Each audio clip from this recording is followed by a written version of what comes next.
Okay, Mike here with the GMC Motorhome. As promised, I took that harness out of the back of the motorhome. You can see it's all kind of wadded up over there. I haven't cut everything free yet, but on this one end, I cut the what I believe is the backup light bulb loose on it, and I'm going to show you how I solder and heat shrink to try and make a clean, I'll call it a repair, because what you'd ideally do is get a new connector and wire these right into this this connection here would be the ideal. But this is what we have to work with, so I'll kind of show you. You can see on the bulb socket, I've stripped away about 3/4 of an inch of wire casing, and I'm going to do the same on the vehicle harness. So I don't know, standard wire strippers here. Trying to do it so you can see it in front of the camera. Okay.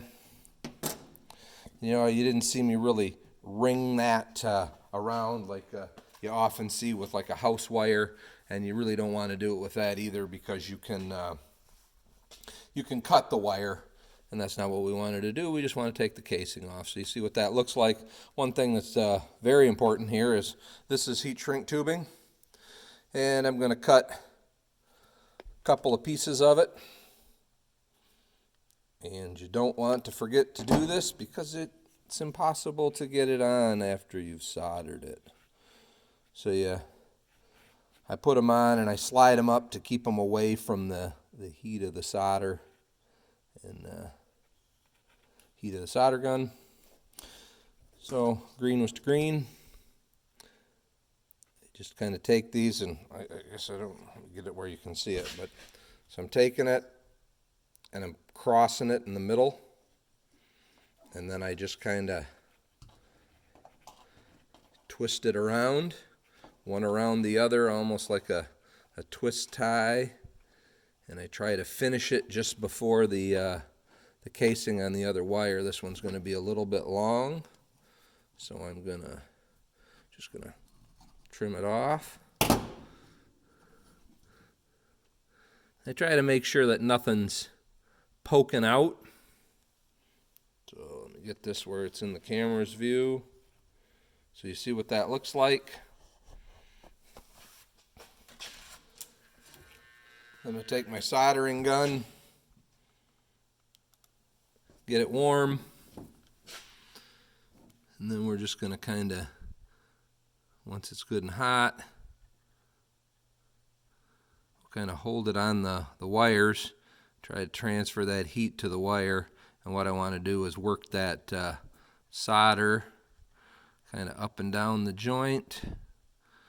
You can see that looks pretty nice.